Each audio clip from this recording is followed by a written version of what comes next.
Main of ఇక్కడ బోర్డులో చేసుకోవాలి. ఎంసీబీ మాత్రం ఆన్ చేసి పెట్టేది. ఇది ఎంసీబీ.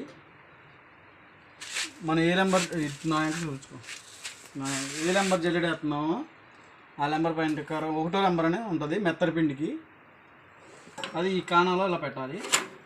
మనం వేసుకున్న తర్వాత కింద డబ్బా రింగ్ ఉంటుంది, క్లాత్ తగిలిచ్చేసుకొని ఈ నెంబర్ తర్వాత మిషన్ మెయిన్ ఆఫ్ బోర్డులో వేసుకొని ఆన్ చేసుకోవాలి. ఇక్కడ ఓకే అయిపోయిన వర్క్ తీసేసుకో. మెయిన్ ఆఫ్ బోర్డులో చేసుకోవాలి. 720 కాపర్ వైర్ బోర్డు, ఇలాంటి బోర్డు వేసుకోవాలి. ఈ బోర్డు వేసుకొని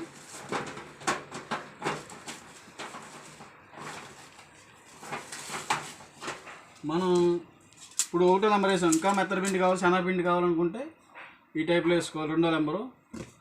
అరిసెల పిండికి 3, 4 నెంబరింగ్ ఉంటుంది దీని మీద. రవ్వ వాటికి, ఇడ్లీ రవ్వ వాటికి అయితే 5 కానీ 6 కానీ ఏదైనా ఒక జల్లెడి. ఇది కోళ్ళ మీద కానీ ఏదైనా రఫ్ కొట్టుకుంటాకి అల్లం పేస్ట్ కూడా వాడుకోవచ్చు. క్లీన్ చేసుకోవాలి. చాంబర్ మాత్రం క్లీన్ చేసుకోవాలి. ఎదర ఈ రేకు తీసి తొట్టు పెట్టుకోవాలి. తొట్టు వస్తుంది, ఆఫర్ ఫోటో పెడుతున్నాను అది కూడా. ఈ రేకు తీసి తడి బియ్యం కానీ అల్లం పేస్ట్ కానీ వాడుకోవచ్చు. పొడి బియ్యం ఆడినప్పుడు క్లోజ్ చేసుకోండి. పొడిపిండి ఐటమ్స్ వేసినప్పుడు ఇటు వేసుకోవాలి. తడిపిండి ఐటమ్స్ ఏదో తొట్టులోంచి ఏదైనా 4 kg. ఇది లేపిన తర్వాత సరిగ్గా వెళ్దు, ఇది తిప్పితేనే సరిగ్గా వెళ్తుంది. ఏదైనా 0 నుంచి 10 నిమిషాల లోపల ఆడుకోండి. అంతేనమ్మా. ఓకే.